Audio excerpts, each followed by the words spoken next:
Welcome to the Quantum. This is Manal Zainuddin, and I share here with you conscious learning and being, an aspect of my approach in education. I always share Plutarch's famous saying, "The mind is not a vessel to be filled, but a fire to be kindled." Education is much beyond schooling and schoolwork.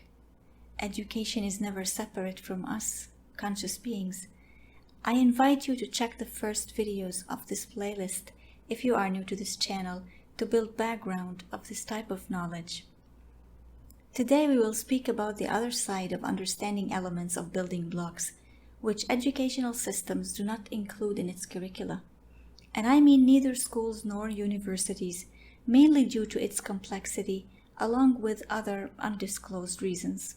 We learned in schools that every object in this world is made of small particles, and the smallest is the atom. The atom, which comes from the Greek word atomos, meaning uncuttable or indivisible. This model first started with Democritus, the Greek scientist and philosopher, and later was developed and built on by the British chemist John Dalton, then was revolutionized in 1897 by the British physicist Sir Joseph John Thomson, who proved that atom can be divided and there are smaller units, the electrons. He presented a simple, interesting model called plum pudding model, showing how negatively charged electrons, like plums or raisins, are embedded in a positively charged pudding, and how the negative and the positive are balanced to create a neutral atom. This model was later superseded by Rutherford in 1911, who explained that there is a very small part called the nucleus inside the atom, and it was positively charged, and that it was orbited by negative electrons, just like planets orbiting the sun.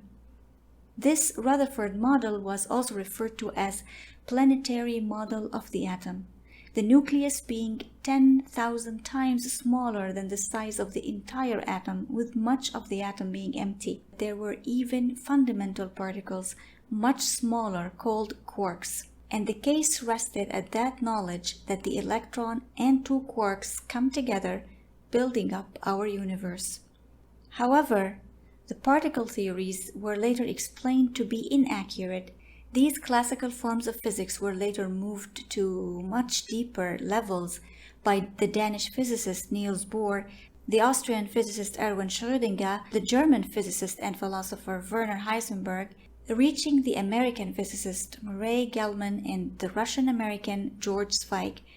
This is very interesting in many ways.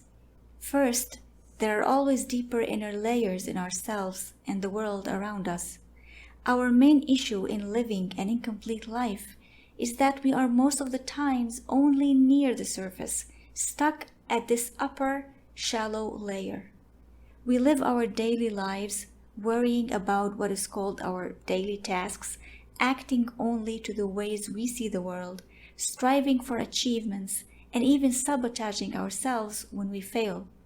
We think that these layers are all there is and all that will be, at the time when these layers are nothing of what our lives can be. Point number 2, the willingness to accept only the known, simply because it is the logical, the familiar, the safe, and the guaranteed. But as we look deeper, we realize that there is much beyond the known and much beyond the familiar, and it takes courage to probe into that other new world. It takes responsibility, perseverance, and agility. But isn't that the core of humanity? Point number 3, the idea of the positive and the negative charges. How do these two polarities come together? Our actions, our thoughts, and our feelings seem to move just like a pendulum, going right and left, certain and confused, strong and weak, rude and nice, willing and hesitant, and so on. How do we know what balance to strike? Can we move out of the swinging mode into the neutral? And what is the neutral? We are here to think out loud together, to question ourselves and the world around us. That's what this series is about. Are we expected to teach children about the quarks and what's beyond? Some education theories explain that we do not have to present such complex material. Even universities do not go into that deep level of physics. I think we don't have to study in detail because it is much beyond this part of our minds.